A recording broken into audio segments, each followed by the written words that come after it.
Yeah, I mean, I think a big part of my pull to the kitchen is like trying to harness some warmth, like familial warmth that I actually wasn't experiencing. And I definitely noticed on the weekends when my parents weren't at work, like if I cooked, I mean, even from a really young age, it was like this reason for everyone to sit down together, which I wanted and still want. So I think that was a big part of my pull. I think I know you better.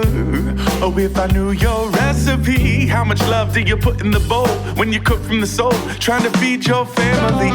And do you have hand-me-down treasures from grandma's handwritten letters? You know, the ones with the measurements. And do you have a lot of fun and laugh while you're prepping it? What'd you have for dinner last night? For your daughters and your dinner last night. Today's episode is with home cook rock star, best-selling author, podcast host, part-time farmer, culinary instructor, and power lifter, Julia Turshen. You cannot help but love Julia. Julia has built her life and career with such humility, awareness, the utmost integrity and care for others, and such a dedication to her lifelong craft, which is really her love for cooking. Her approach to food and cooking is highly accessible, and her recipes are designed to make life and cooking easier and more joyful for the average home cook or stressed out parent, encouraging people to celebrate their small victories, which is actually the name of her first cookbook. And in her most recent book, What Goes With What, she uses a genius chart system to show people how easy it is to turn a combination of the ingredients you have into nourishing and satisfying meals. Julia is so intentional about her work. Her book, Feed the Resistance, demonstrates how food can be a tool for resistance, support, and building community. And we talk a lot about community and the importance of knowing your neighbor's name and getting involved locally. And Julia is actually part of my community. She lives here in the Hudson Valley with her spouse, Grace, and their many pets. And though Julia doesn't have children of her own, but many beloved kiddos in her life, she's devoted to helping children learn how to cook. And that stems from her own childhood curiosity and love for cooking.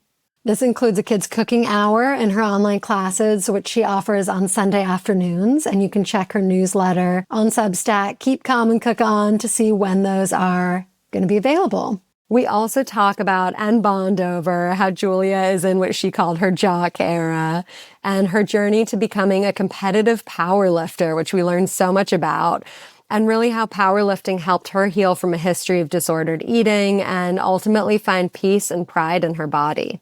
It was a great honor to interview Julia on dinner last night, and we can't wait to share this conversation with you. Welcome, Julia. We are so happy to have you here on dinner last night. Oh, thank you so much for having me. I'm delighted to be here. Well, we are going to kick off this episode with the question we ask all our guests. We would love to know what you had for dinner last night. What did I have for dinner last night? I had a bowl of butternut squash soup I had made over the weekend. We're recording on, what day is it? Tuesday. So this was Monday night. Yeah, I had made this big pot of soup on the weekend because I brought home this squash from my friend's farm that was enormous. And I will be eating this soup for the rest of my life. And I topped it with, I had in my freezer, this is actually really fun. A few weeks ago, a friend of mine, Reem Kassis, who's a Palestinian cookbook author, she's been teaching these online cooking classes, and I took her class on bread. And I had made these like delicious, basically like pita breads, and have a bunch in my freezer. And so I took one out that had, it was like the whole top was covered in za'atar. And Yum. So I toasted it and then I cut it into little pieces. So it was like croutons on top of the soup. So that was like the main thing, but then it wasn't, I was still really hungry. And so then I went scavenging in the fridge and I had some leftover. I had a piece of salmon that I cooked the day before in my own online cooking class and some green beans. So it was a lot of leftovers. It was all really good. It was just a little all over the place. Yeah. That's perfect. I love ice cream butternut squash soup and ice cream. Yeah. What flavor ice cream? I mean, I am just so basic, but vanilla Haagen-Dazs. I think it's a perfect food that is, I'm just so happy every time I have a soup. It's perfect. I want to know how you make your butternut squash soup, because that's one of my favorite soups to make. And I want to know your recipe. So sometimes I really advocate for this method because it's so easy. Sometimes I just pierce the squash with like a fork or a paring knife and put the whole thing, like I don't cut it in half. I put the whole thing like I'm making a baked potato, just like on a sheet pan in the oven and let it get really soft. And then you can just scoop out the squash and you don't have to like peel it. That's so genius because what is it? Whenever I cut squash, my hands get like dry. What is that? It's, I don't know. It's like, I think of it as like sap. I don't know what it is, but I know exactly what you mean. But this time I didn't do that. I don't know why. I think I was thinking I was not going to make soup. I was like, maybe I'll just make like roasted squash. Anyway, I peeled the whole thing. And then I was like, what am I doing? I'm just going to make soup. So I peeled the squash and I cut it into like big chunks. And I actually just put the pieces of squash in my Dutch oven with like olive oil and some spices and salt. And I just put the whole thing in the oven. So the squash pieces like roasted, they weren't spread out. They weren't getting super browned. It was like an overcrowded pot. But I didn't want to clean a sheet pan and a pot. So I put the pot with the diced squash in the oven, olive oil. I think I put some garam masala spice mix thing someone had given me. I put that on, maybe some chili and salt. Yeah. So I roasted it. It got really soft. Then I took it out of the oven and I added a can of coconut milk. And then I added some boiling water and better than bouillon, which is like my favorite ingredient. And then I used an immersion blender and blended the whole thing. And then I remembered this. You're really getting a peek into my brain and my freezer. I had this like a pint container of, I forgot exactly what variety of bean, but some Rancho Gordo like white beans I had cooked, I don't know, like a month ago that I overcooked. They were very soft. But I mean, they tasted delicious. They just had no like integrity. And I was like, oh, I'll throw these in. So I put the frozen, I'm just telling you the truth. I put the frozen block of overcooked beans into the hot soup and they kind of like defrosted in there. So it was sort of Did you blend it again? No, I just kind of let them, there was like a little, I don't know. I had already cleaned the immersion blender. So I was like, it's fine. I mean, if you were coming over, I'd probably blend it again. But for me, it was fine. I love that. I feel like, there's all these like sheet pan recipes or like one pot recipes. And there should be like a whole series of one pot soup recipes. That's so smart to put in the Dutch oven and then just put it on the stove. Yeah, it just makes it, I mean, I love to cook. Obviously, I've done it my whole life and I love to eat and I don't love washing dishes. So, I mean, I'll do it, but it's like, that's not where my passion is. So yeah, try to minimize that. So fascinating. So fun. I also, what I hear is that a lot of what you used were like the dish that you came up with was about the ingredients. So you had the squash from the farm and these beans and having all those ingredients together, even if it seems like it could be hodgepodge, like it's delicious because you're combining really vibrant flavors and meaningful ingredients too. Because a lot of them, you said, came from a friend who gave it to me. Yeah. I always think about, I don't know if you guys know her personally, but Tamara Adler's oh my gosh, I writer. love her book, yeah, The Everlasting Meal. Yeah, the title of her, I mean, she's written a few books, but An Everlasting Meal. I always think about that. I feel like that's like very true to my kitchen. Like it's just, I basically, like if you go to the origin of every meal, it's like one pot of beans I cooked like 40 years ago. And I just keep taking the leftovers of everything and, it just keeps turning into a new meal. So yeah, that's everlasting. Yeah, I love, and that's also such resourceful peasant style cooking where some of the best cuisines have come from, right? Like here in Italy, we're saving all the bread. And I keep telling the girls, that's the aged bread bag. And they're like, you mean stale? Like, no, I mean aged because it's developing. And then we're going to turn it into breadcrumbs and make those cutlets that you love. Yeah. So, yeah. It's like everything turns into something. You've been cooking your whole life. Or you've always loved cooking. So I'd love to hear more about what it was like. What was a meal like growing up or a dinner and what sort of sparked that love? Yeah, I mean, as you can imagine, I've been kind of like asked this a lot, like how I got into cooking. And like, I just don't remember. Like, I just always loved it. Like, I always just wanted to be in the kitchen since I was like a really little kid.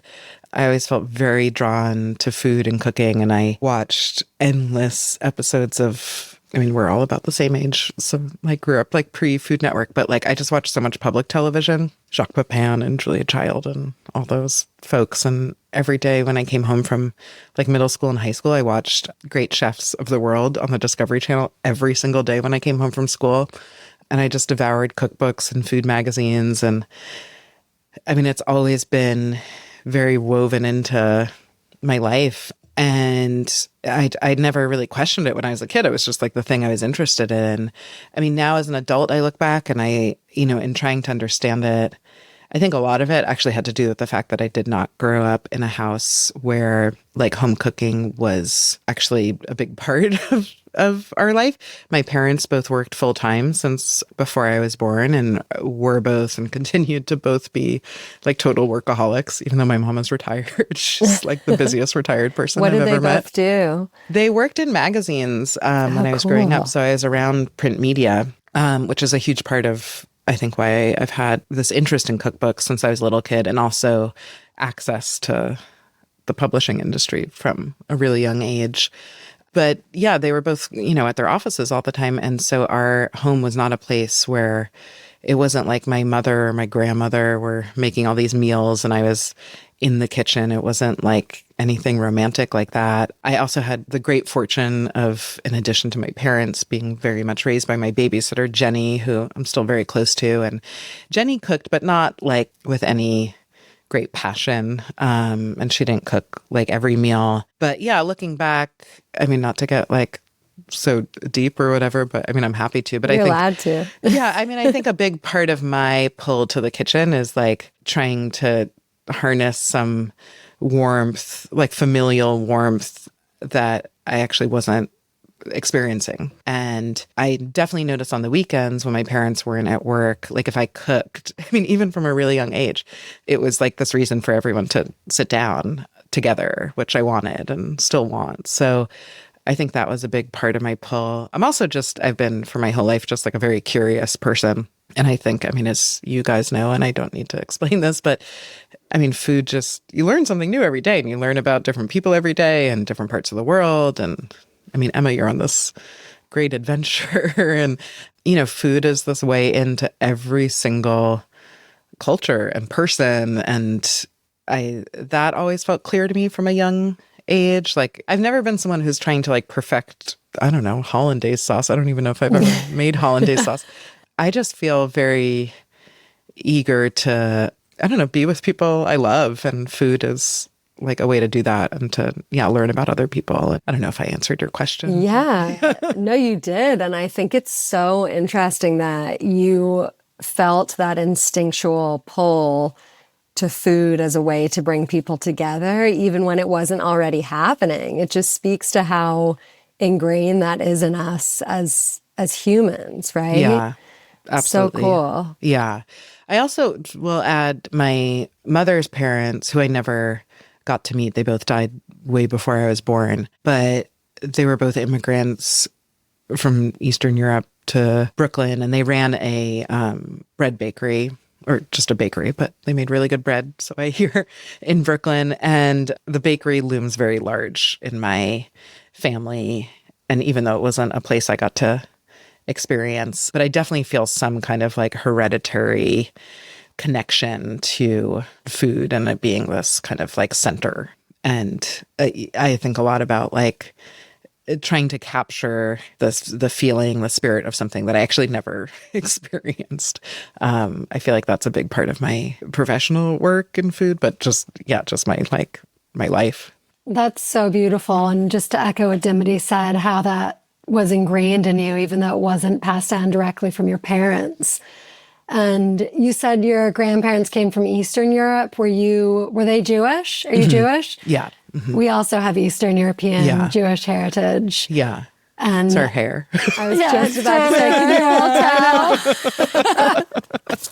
all tell? I'm actually the triplet to your yeah, actually, our long lost. Maybe we could trace back, because ours tried to get to the U.S., but they, I think, ran out of money in Liverpool, England. But there was another contingent of our family that made it to the U.S. Oh, wow. They have yet to be found. So Wow. Maybe you. Yeah, we'll compare family trees. I love that.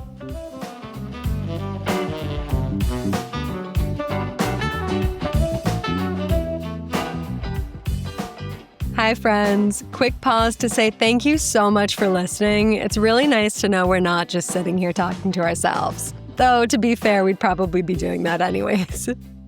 definitely.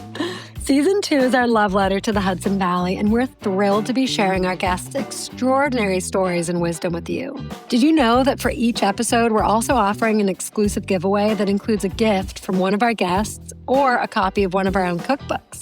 You don't want to miss these. And it's so easy to enter the giveaway. All you need to do is head to bit.ly DLN giveaway. That's DLN giveaway, all lowercase, and enter your email. The link's also in the show notes. All right, back to the episode.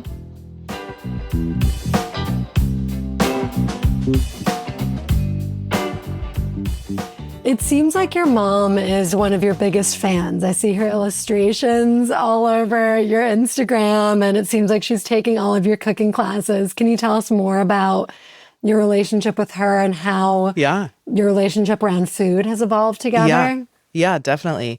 That's such a sweet observation. And yeah, so I guess for some context, I teach these online cooking classes. I used to teach them like almost every week, but now I do like 1 or 2 a month. And my mom, with like very few exceptions, she attends every single one. And some people take my classes and cook with me, which is super fun. And some people just watch. And my mom is not a cooking participant. She sits at her desk to watch my class, and while she's watching, she makes these incredible illustrated notes. And I mentioned my mom, both my parents, but my mom like had this like amazing career in the magazine business, and her just professional life is fascinating, and she has a million stories. But she, at her, I would say, core, my mom is just like a really interesting and curious artist. And her first ever job, she was an art teacher at a public high school in Brooklyn. My mom, actually, to go back to my grandparents, I feel like this connects, and I always think this is fascinating. My grandmother, my mom's mom, who I never met, she was completely illiterate in any language. She never read or wrote any language, even though she spoke multiple languages. And my mom attributes that to being like the root of her career in like graphic design and advertising, because my mom, as a little kid, would basically, my grandmother could read numbers. So my mom, next to the telephone in the house she grew up in, my mom would draw pictures of people in the family, or a doctor, or a picture of the bakery, and then would write the phone number.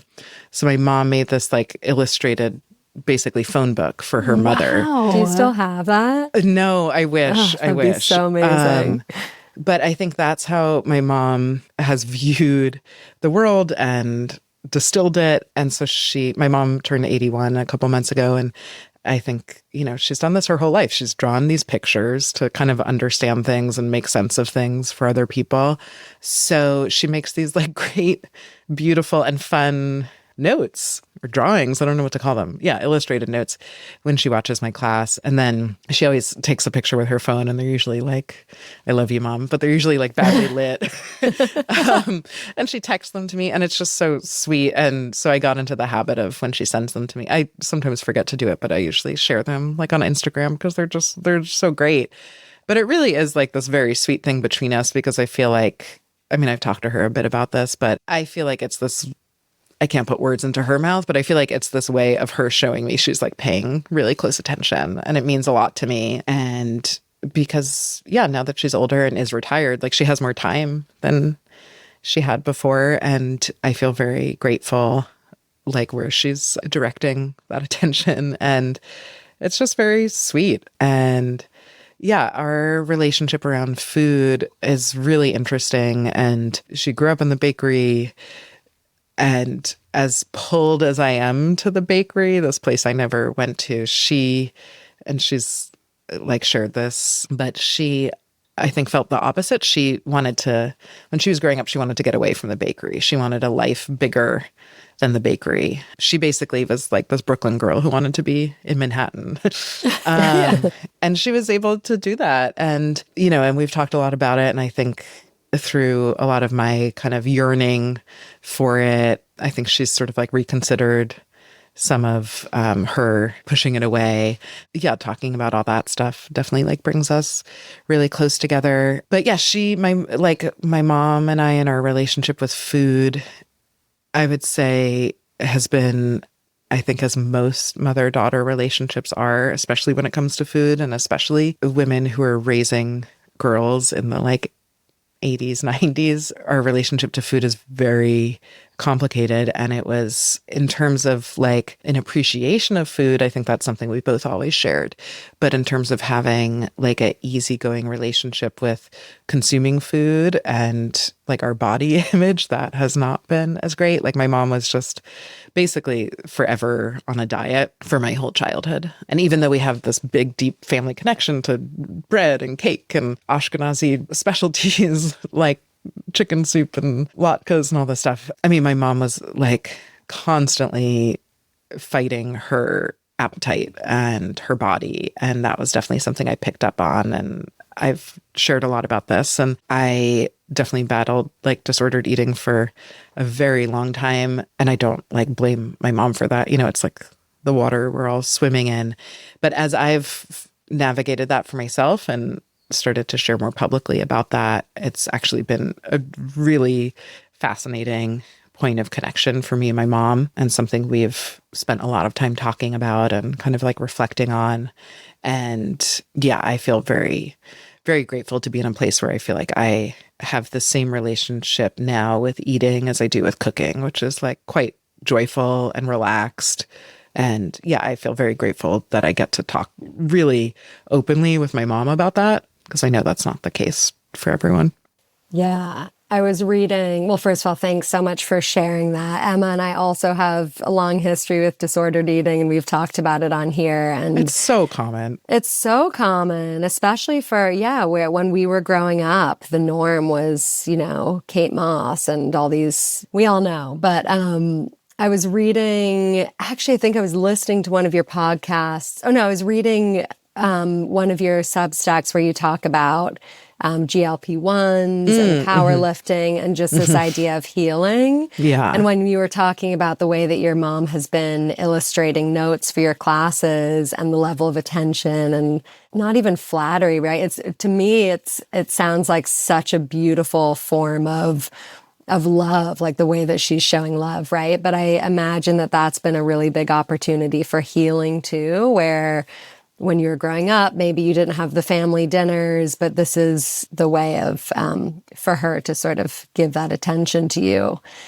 And also just hearing you talk about the bakery and both of your relationship with food, how I think there's this natural thing that happens where we feel like we have to push away from our roots to become our own person. And you were sort of doing that in a way that brought your mom back to her roots, right? Back to the bakery and the cooking and the food, which is so interesting. So you've probably helped her heal. It's kind of like a full cycle. Yeah. I mean, yeah, I can't speak for her, but I think so, or I hope so. And I think my spouse, Grace, is a therapist, and which is a fairly new career. And Grace has taught me, I mean, just a ton. That's like a whole separate conversation.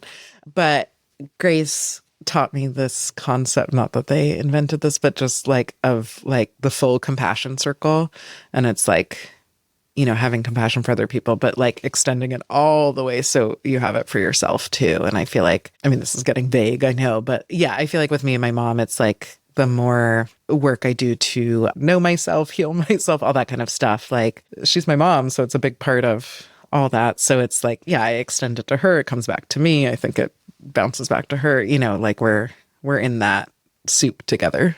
Something else I read that you said, which really resonated with me, was this idea of like no longer having to fight with your own body, and competitive powerlifting has sort of freed you from that. And I was thinking before we started recording, we were talking about our hair, and I was just thinking about how I fought with my curls for so long. I straightened them every day of high school. Then I went to college in New Orleans, and that wasn't a choice. It was 100% humidity, and I had to stop fighting it.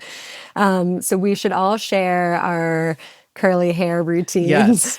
No, Maybe totally. I have a very similar hair history, I guess, because I basically until I went to college, I wore my hair straightened, like blow dried and straightened, which just for full transparency, I did not do myself. My mom, because my mom had this whole corporate career, she once a week, her very dear friend, Sherry, who's a hairdresser, came to my parents' house every Sunday night to give my mom a professional blowout. This was part of her. That would have been our dream. I know. And so basically, Sherry did that for me too, which is, an insane privilege and wild. But also it felt like such a relief for me because I felt so, allergic to my curly hair. I didn't know how to really take care of it, and I didn't want to. And it felt like this whole other thing happening on top of me that I had no control over. And then I got to college. It wasn't in New Orleans where it's so humid, but I got to a place where I was like, oh, if I want that done every week and I have to pay for it, that's a lot of money. And I learned to kind of just let it go. Literally, but also kind of emotionally, and kind of embrace it. And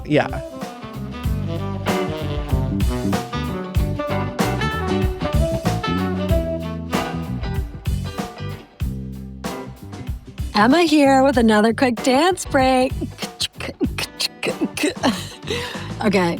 Anyway, if you're enjoying season 2, we'd love to stay in touch through our Substack newsletter. You can subscribe at the link in the show notes, easy peasy, or head to dinnerlastnightpod.com and subscribe to our newsletter from there. When you subscribe, you'll get one of my free monthly meal plans for stress-free, delicious dinners that your whole family will love. And trust me, I know, and so does Dim, because we've tested all these recipes on our kids. Let's head back to the episode now.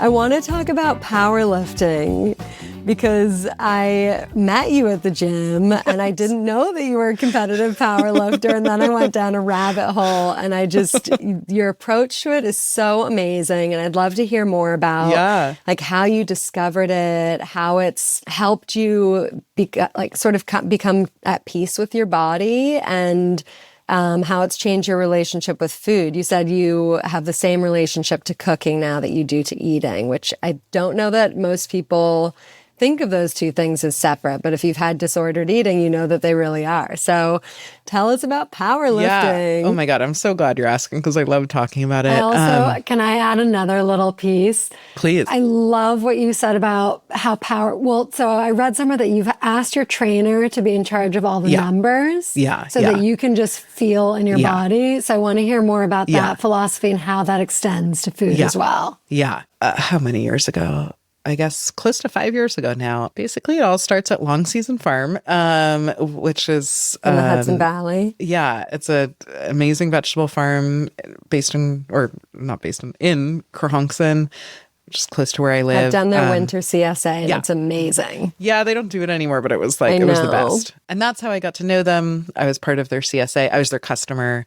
I shopped from them at the Kingston Farmers Market. I became friendly with them. And then in 2021, I was pretty burnt out from food media and, sort of still in the throes of, I feel like, the most challenging parts of COVID. And I just needed something different for a minute. And so I worked full time on the crew at Long Season during the 2021 season. And that was an amazing experience for so many reasons. And part of what was so great, it was the first time in my adult life where I stopped exercising because I was doing this very physical job.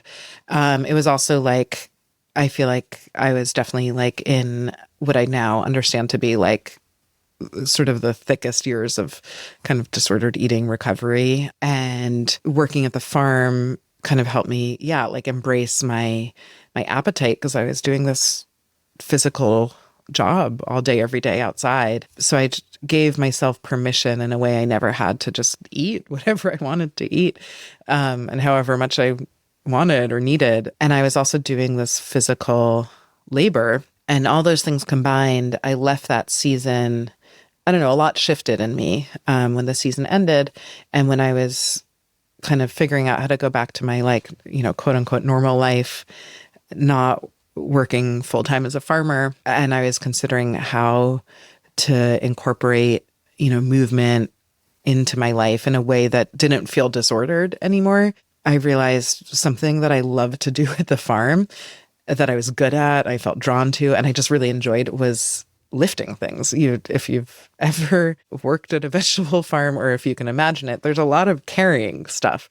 And I just loved it. And I found that I was just kind of built for it and enjoyed it. And then a friend of mine, a neighbor, Molly, who's also friends with the folks who run the farm, I knew she was into powerlifting, which I had like heard about on social media. I didn't quite totally know what it was. I got in touch with her. I was like, can you tell me more about this and where you do it, who you do it with? And Molly like really opened the door for me. And I started going to the gym she went to in Kingston.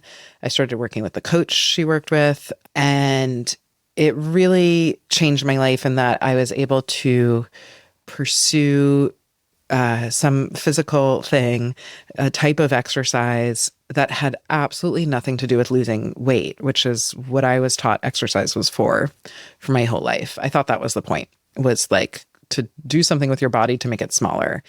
And in discovering powerlifting, which again, I was drawn to because I just like picking up heavy stuff, it made me feel good. It made me feel like, I don't know, connected to myself. So I wanted that feeling. And I also really loved that it was a sport that had nothing to do with losing weight. And it had everything to do with just being as strong as you could possibly be. And so I thought I would try it.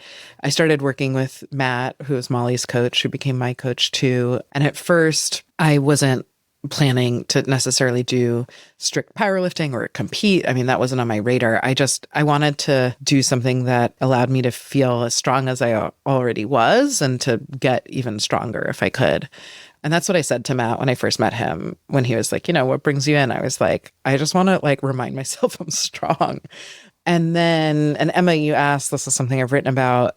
I don't know where I got this idea because he didn't suggest it, but early on in our training, and soon it kind of became clear that I was like really into powerlifting, which I should have said this at the beginning, but powerlifting, just for anyone who doesn't know, it's a, under the umbrella of strength sports, weightlifting sports. It's one type, you use a barbell, and it's just squat, bench, deadlift. It's these 3 movements with the barbell. It's not Olympic style lifting where you're like throwing things over your head. That scares me. It's just these very basic strength training moves, squat, bench, deadlift. And the goal is to lift as much as you can in a single lift. So it's like figuring out your highest amount of weight you can lift for a single repetition. Do you train do you do other exercises to train to be able to do that? Yeah. I mean, people approach it in different ways, but yeah, you kind of focus on those 3 lifts. You're not lifting the heaviest you can every single time. Like you save that for just every now and then. So you're doing like more repetitions with less weight. You're slowing things down and, doing variations on it. And then, yeah, you can definitely, I did, and I definitely would recommend, doing other things to kind of help strengthen and stabilize those 3 lifts. But those, I mean, not to get like so into it, but those 3 lifts actually do, it's like if you squat, bench, and deadlift, it's like you kind of you're using your whole body, which is cool. But anyway, when I started working with him, I just, again, in the throes of sort of, I don't know, reevaluating, reimagining my relationship to my own body, I had learned by that point that like numbers are very tricky for me. A lot of my disordered eating involved a lot of tracking. I was like a Weight Watchers girl through and through. And I was obsessed with numbers and tallying things and also obsessed with knowing how much I weighed. And I was so excited about powerlifting for all these reasons I named, but I was also really nervous because it also involves all these numbers. And getting stronger by lifting weights involves knowing how much weight you're lifting.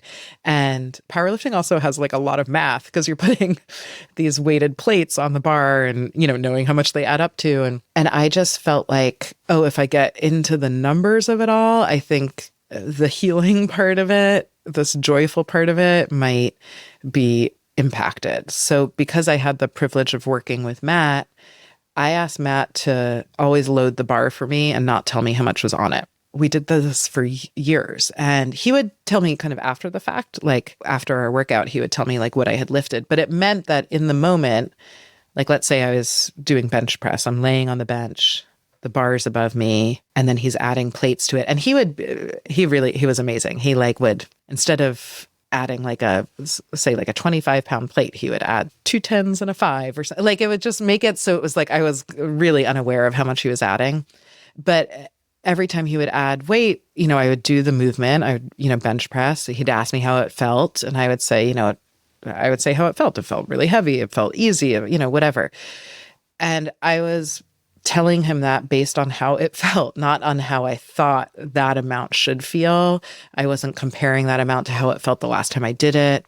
It allowed me to be so present and really kind of learn to be in touch with my body and not just be in touch with what I thought my body should be feeling, which was a magnificent experience. That's so smart. When you're lifting or even eating, right, the experience changes from time to time. So 25 pounds could feel really heavy on a day where you're tired, and then another day it feels light, but just because, or vice versa, right? You might be really tired, so that doesn't mean you should be doing more than last time if that doesn't feel right in your body. Exactly. Yeah, 100%. And, this experience really taught me. I went into powerlifting just thinking, like other things I thought in my life, career, whatever, like I thought like, okay, you put in this work, you get more. Like I just thought it was very linear. And I mean, powerlifting has taught me, I don't know how many times I need to learn this lesson, but like everything you just said, Dominique, like it's not linear. And the same thing I did last week, if I do it today,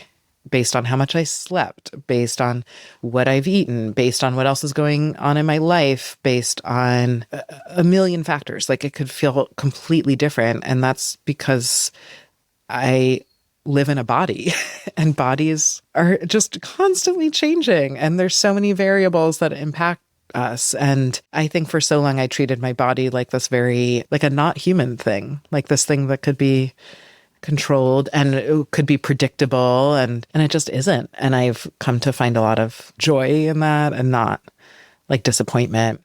But yeah, it's evolved. So that's how it all started, and then got really into it. And I did a bunch of competitions over the years. And actually about exactly a year ago, I did my last competition, New York State Championships. Amazing. It coincided with Matt actually leaving, changing careers. And so he left, and for the last year, it's actually been interesting. So I've still been lifting. I still do all the moves of powerlifting, squat, bench, deadlift, but I've been doing them on my own. And I haven't been doing them towards a competition. So I'm loading my own bar now. I know how much I'm lifting, but it doesn't feel triggering in the way it did. And I'm actually lifting less.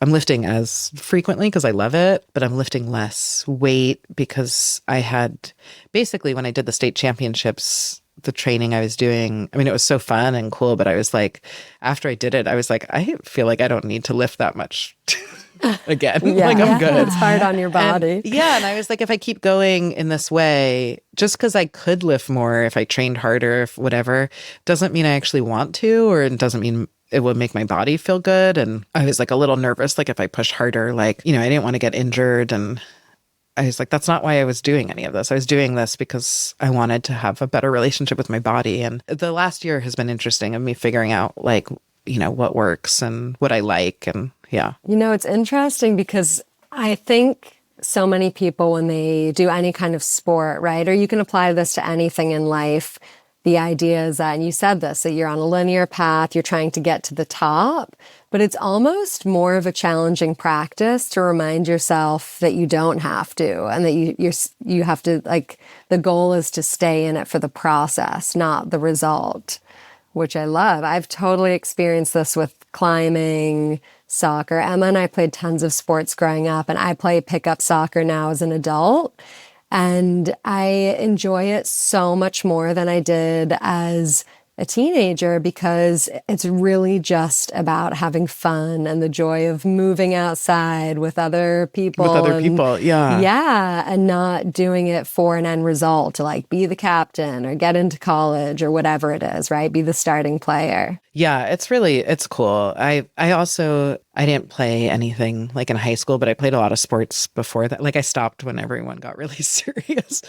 But when I was a young kid, and especially, I don't know, kind of middle school years, I went to sleepaway camp like every summer, and tennis was like a big part of the camp I went to, and I always really enjoyed it. But I was fine, but I wasn't like great. And then all the girls I went to camp with like got like so into it, and I stopped. But yeah, a couple of years ago I started, or I guess maybe almost 2 years ago, I started playing tennis again, and I've everything you just described about soccer. Yeah, I want to play tennis with you. It's so fun. It's so fun. And it's also been interesting because it's like the opposite of powerlifting. Like, powerlifting is this like, you're controlling everything. Like, and you're like, you slow everything down. You're very intentional.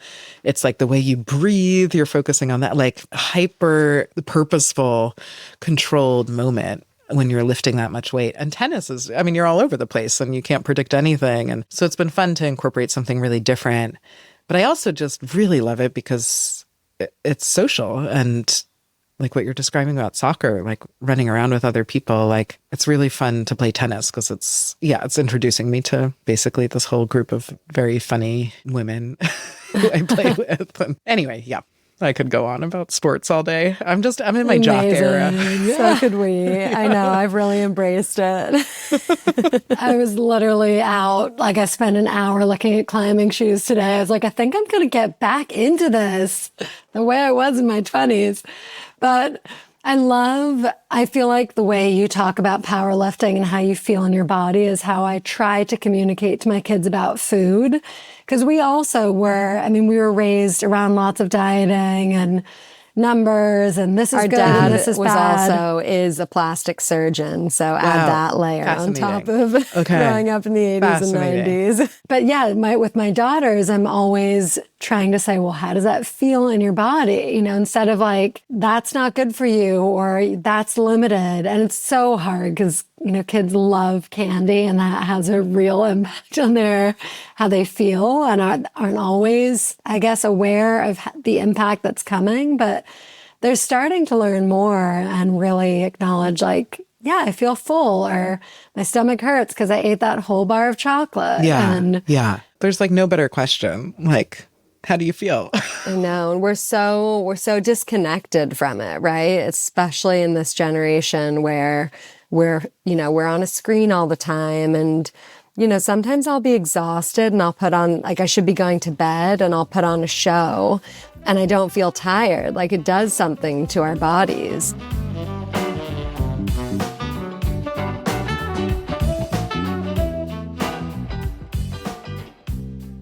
Before we close out this episode, we want to make sure you know how much we love you and appreciate you listening. If this conversation made you think of someone in your life, we'd love it if you shared it with them. Send a text, a DM, however you share the things that inspire you. That's the best way to help spread these beautiful real-life stories from our incredible guests. We're really grateful for your support. Back to the episode.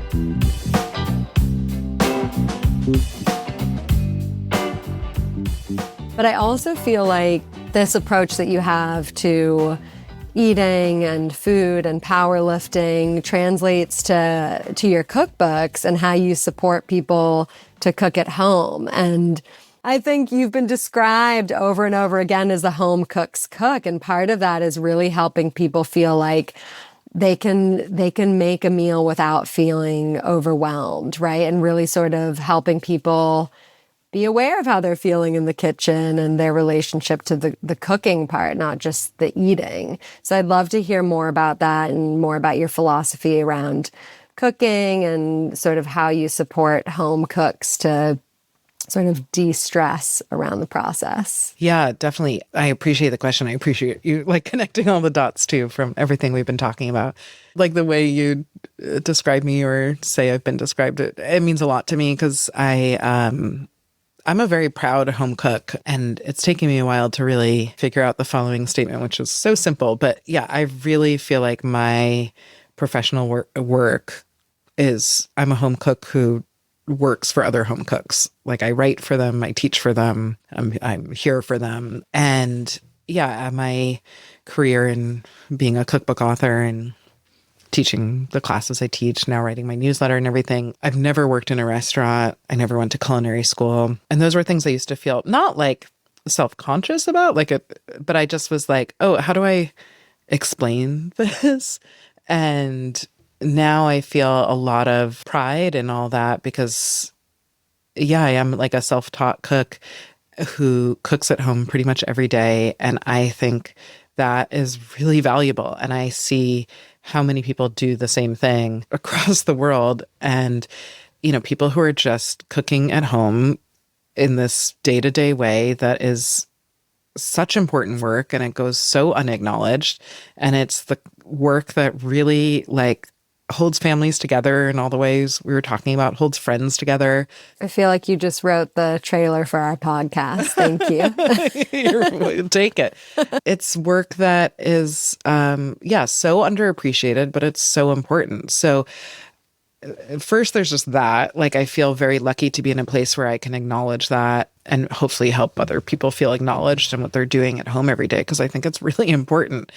And I also think it's like emotionally important, but it's also like there's just so much labor that doesn't get seen or celebrated. And, you know, if you are cooking at home, you are also probably buying groceries, figuring out like what's in the freezer, remembering that container of beans and trying to think of a way to use them. You're probably taking other people's feelings and desires and preferences into account. Like it's so much mental labor. You're probably trying to keep a budget in mind. You're probably trying to keep the environment in mind. Like I feel so seen right now. It's so much to consider. And then there's also cooking, I love it, but it's like, it's work. Like it's labor. Like taking the ends off green beans like never gets easier. Like it's tedious. And if you're cooking at home, you're probably, hopefully someone's there to help, but like you're probably also cleaning up, and that is so much work. And so it's a lot. And I see it, I experience it, and I just think it's worth like naming. So I feel like that's a big part of my approach to home cooking is just like the acknowledgement. But yeah, in terms of like how I cook, how I write about cooking, how I teach, how I want people to feel, it's all just like, basically, I just think I'm like a wildly anxious person in every part of my life, except for when I'm cooking. And I think that is not true for so many people. So I am just trying to understand why it is I feel this way and explain it to other people and hopefully help them feel the same way. Because I just think on the one hand, cooking is so valuable and important, all these reasons we've named. And I also think it's just a meal. You're going to have so many of them and it's fine if not each one is like amazing. But also there's the potential for each one in very simple ways to be pretty amazing. And I think that in itself is amazing because it's like we have access to like pleasure every day. Like that's so cool. So yeah, I just tried to get this all in there. And yeah, the way I write recipes, the way I teach, the way I talk about cooking, I basically just think there's no one right way to make anything. And I think there's so many factors and variables that I just think are really interesting. Like when you asked me what I made for dinner last night or what I ate for dinner, and I told you, and I feel like if I were to write the recipe for what I made, it would actually sound quite complicated. Like cook a pot of beans 1 month ahead of when you're going to eat soup, not even know they're going to turn into soup. Take your friend's cooking class and make bread. Like there was like so much work that went into what I ate last night, but it took me 5 minutes to heat this up.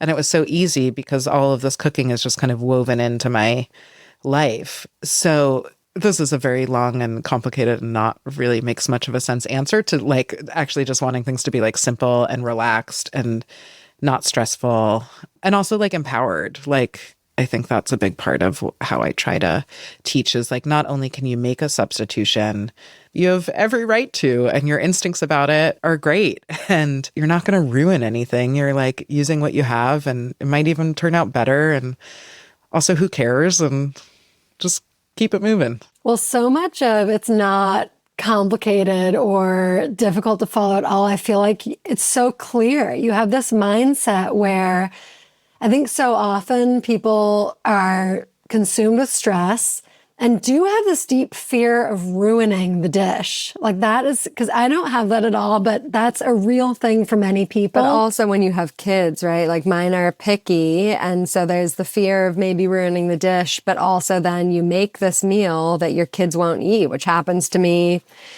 50% of the time.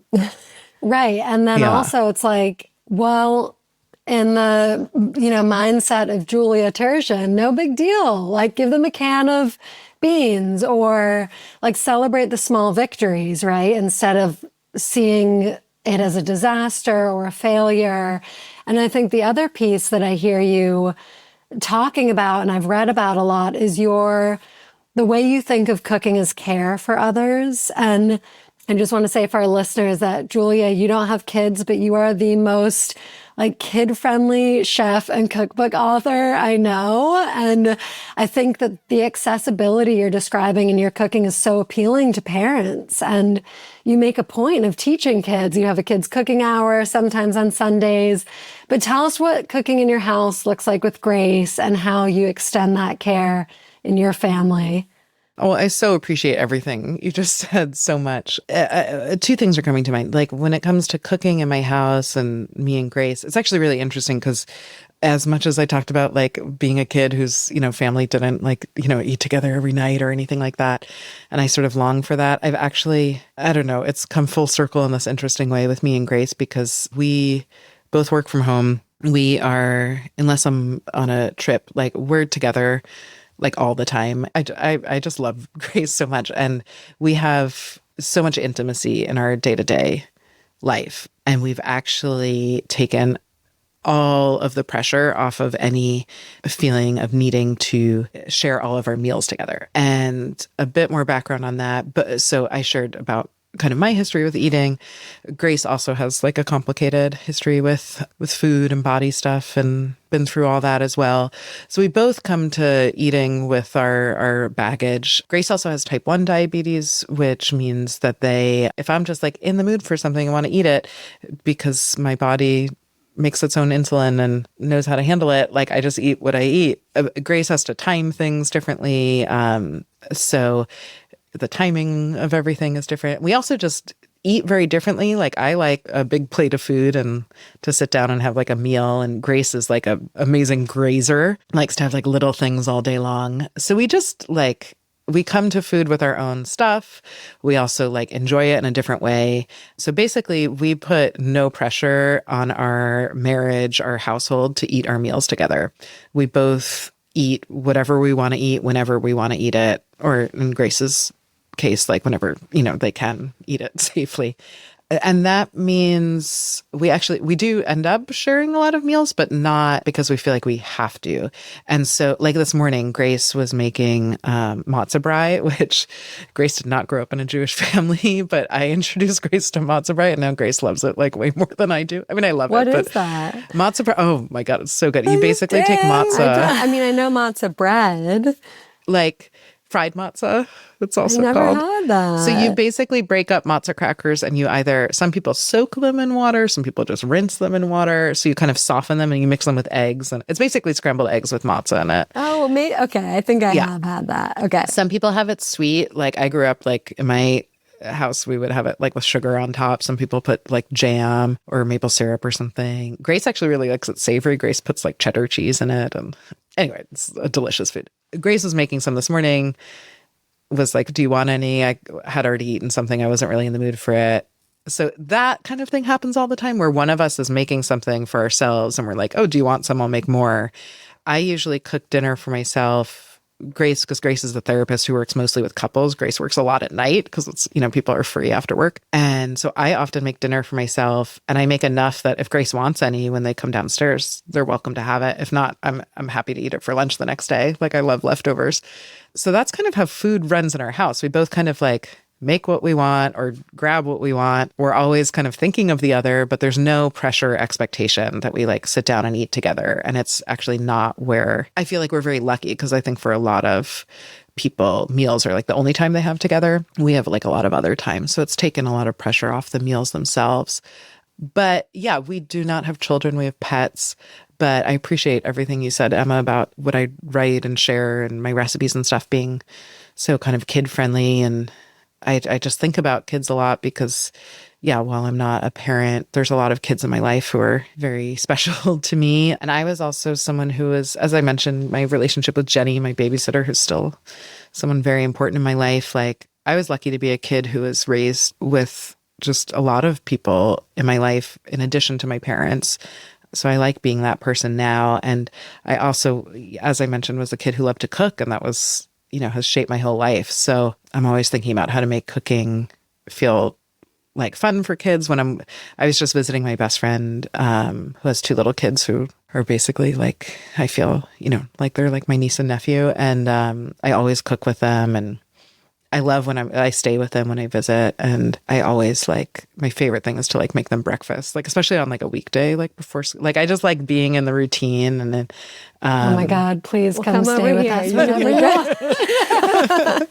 Happily. I mean, it's just, I think the routines of families, of households that's like where our lives are. It's like in the day to day, like I love throwing a dinner party. Like, I love having like a special meal. I love a holiday, sure. But like what I care about is like a Tuesday breakfast, like a Wednesday dinner. Like, that's, our day-to-day lives. It's like where our life is. So that's what I feel really invested in. Like, the special stuff is great and special, but it's like, I just like everything in between. Well, and in your newsletter, which everybody should subscribe to because it's amazing. Keep calm and cook on. One of your editions is a love letter to lunch. Yeah, I started, I don't know, a year or two ago, like on Tuesdays, I just call it I love lunch. And it's kind of just like a big umbrella for me to really just nail in on all the things we're talking about. And it's like, I share what I consider a lunch recipe, which you can make, for whatever meal you want. But to me, it's like something that's hopefully really delicious, but it's really simple and like won't take a lot of time to make, won't take a lot of time to clean up. You can make it ahead, take it with you, or reheat it, that kind of thing. I feel like that's the kind of food that I'm making the most often, and I'm thinking about the most. So I also just like, I'm lucky because I've been a lifelong freelancer. Like, my time is my own, my schedule is my own, but like it's just nice to take like a little moment in the day to make yourself something, or just eat something that is really good and isn't, you're not just like trying to rush through work.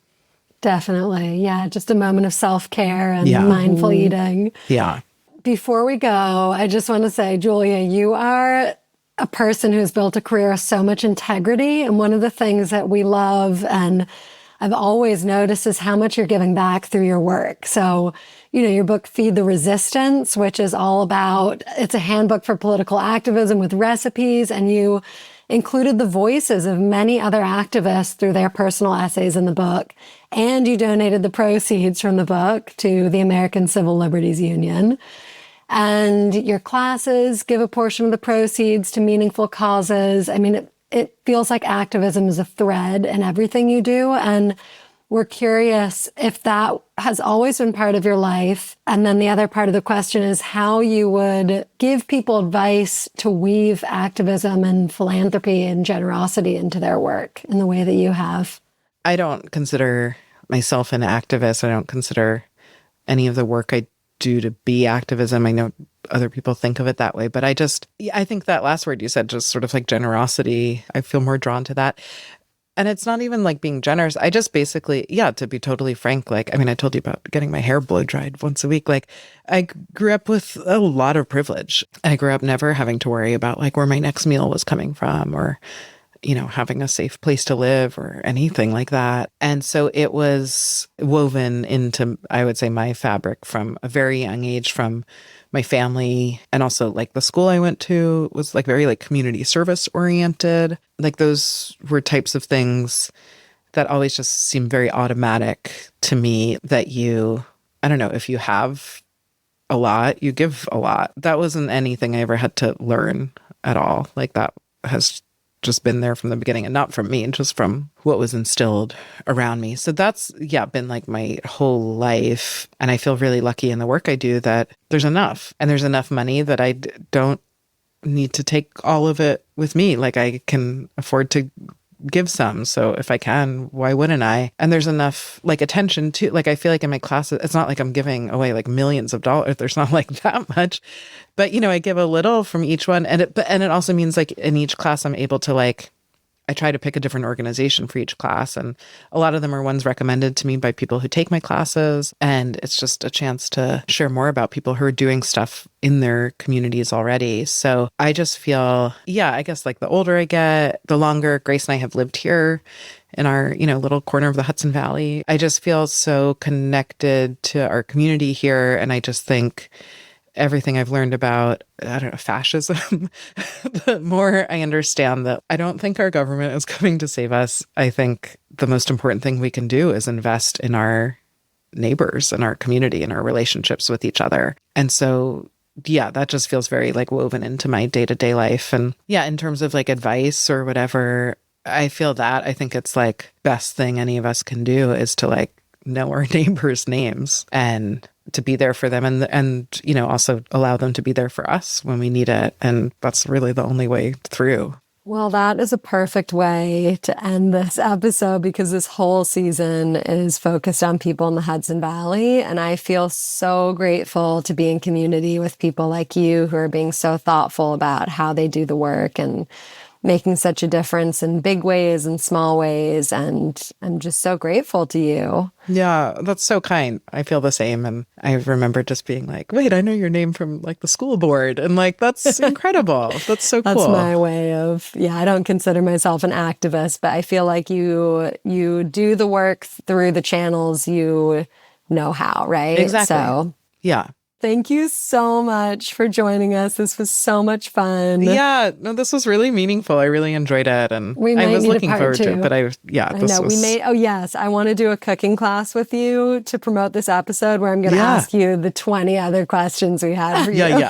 Yeah, we can do a round 2 anytime. Thank you so much, Julia. Yeah, thank you both. This was fantastic.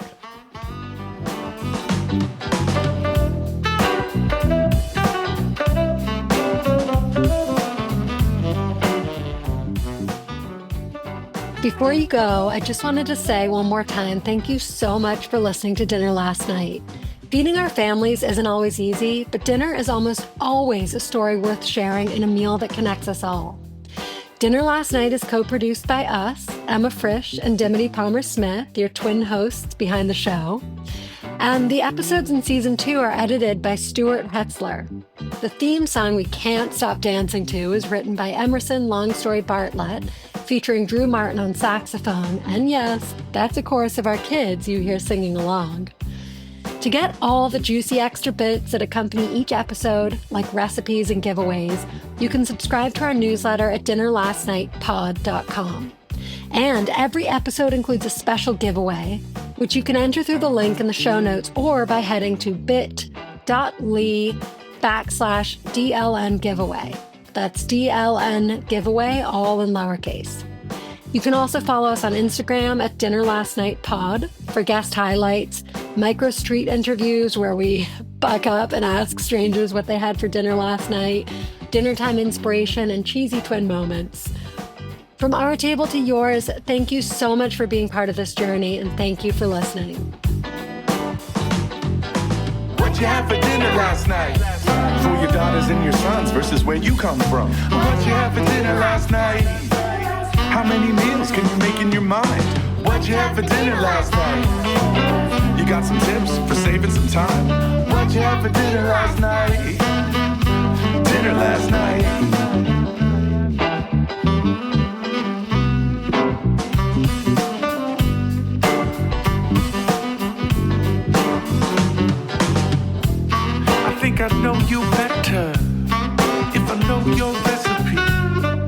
we're in this together. Cause we all gotta